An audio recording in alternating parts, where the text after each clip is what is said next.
You know, when people don't understand spiritual things, they take pride in the wrong things. Somebody wants to go see the governor. He announces it to everybody. He wears his best dress, which is good. But we have meetings superior to meeting with men.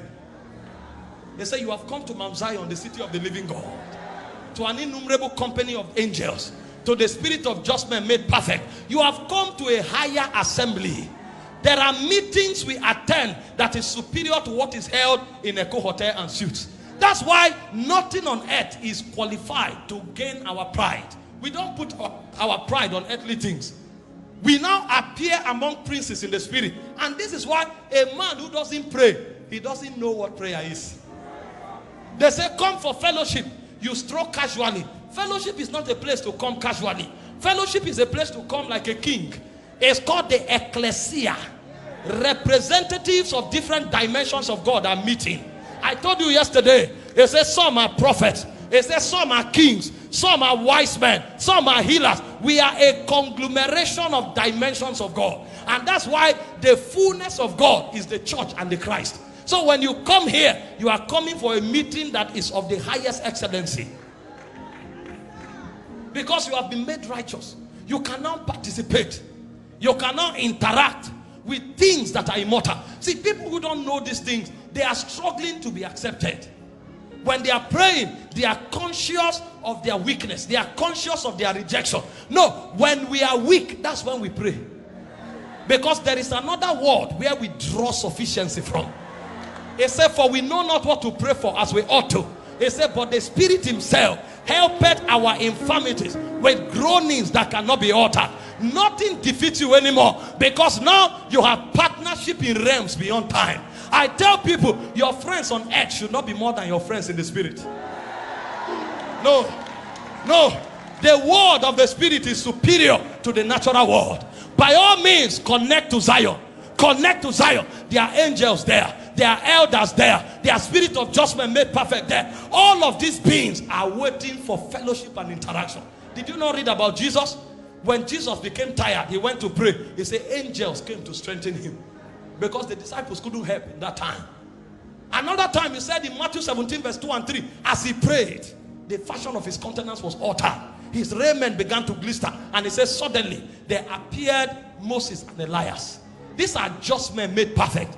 And so when Jesus wants to interact, there is a higher realm of interaction. How can I be depressed? Because somebody lied against me? Somebody lied against me? If men fail me on earth, I look for men in heaven. Men are not only on earth. When John was carried to heaven, he wanted to worship the angel. He said, worship me not, I'm one of your brethren. They are not only men on heaven, they are men on the other side. And can I shock you? Every dimension you carry is a spiritual lineage.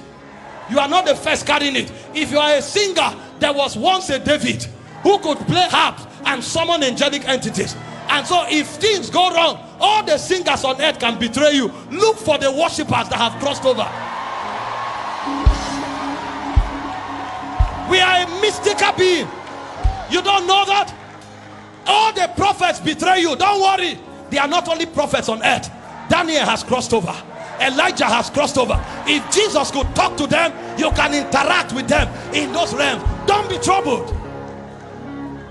You see people running helter-skelter, trying to win the favor of men. If God gives you favor with men, that's beautiful. But our advantage is not only in time. Come to Mount Zion. He said, who is it that can wield that kind of power? He said, he that is of a clean hands, of a pure heart, that has not lifted up his soul in vanity. And so if I want to be insured in my relationship, all I need to do is to stay humble, stay holy, stay pure. And I know everybody can betray me. Everybody can disappoint me. I will not be bitter. I will not be broken. I will not be depressed. Anybody that lives, he is supposed to live. His story with me has ended. But there is a realm where we draw strength from. We draw strength. We draw strength. We draw strength. He said, I was in the isle called Patmos. Patmos is the island of death. The word Patmos means death. So when he said Isle of Patmos, it means the island of my death. They rejected him. Nobody stood for him. Nobody was even strong to defend him. They took him to that eye because church history told us they tried to kill him, they couldn't. That was John. They pulled him at the back of chariots, he won't die. They threw him to oil, he won't die. So they took him to an island and said, we separate you from civilization. Die of loneliness, die of depression. But he said, I was in the spirit on the Lord's day.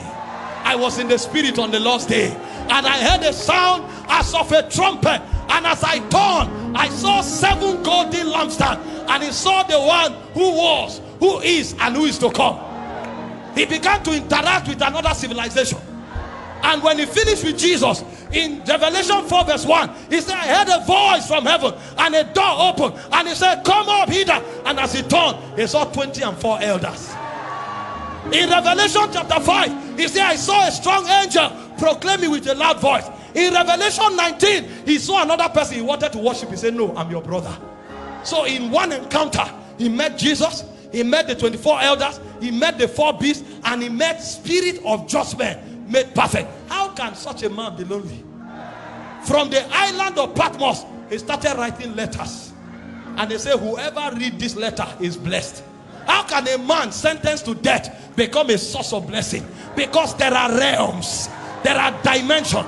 We are not of earth, we are on earth, but we are of heaven. I write to the church of Ephesus, I write to the church of Pergamos, I write to the angel of the church of Sardis. And a man who was sentenced for death began to bring the chronicles of the ancients, and he was communicating the oracles of God, not just to men but to churches, because our reality does not end in time. We are on earth, but we are of heaven. When Jesus was walking in Nazareth, he said, the Son of Man which is in heaven. We don't begin here. We came from a realm ancient, and we came here to communicate the life of that realm. And so our assignment here is to bring that dimension here.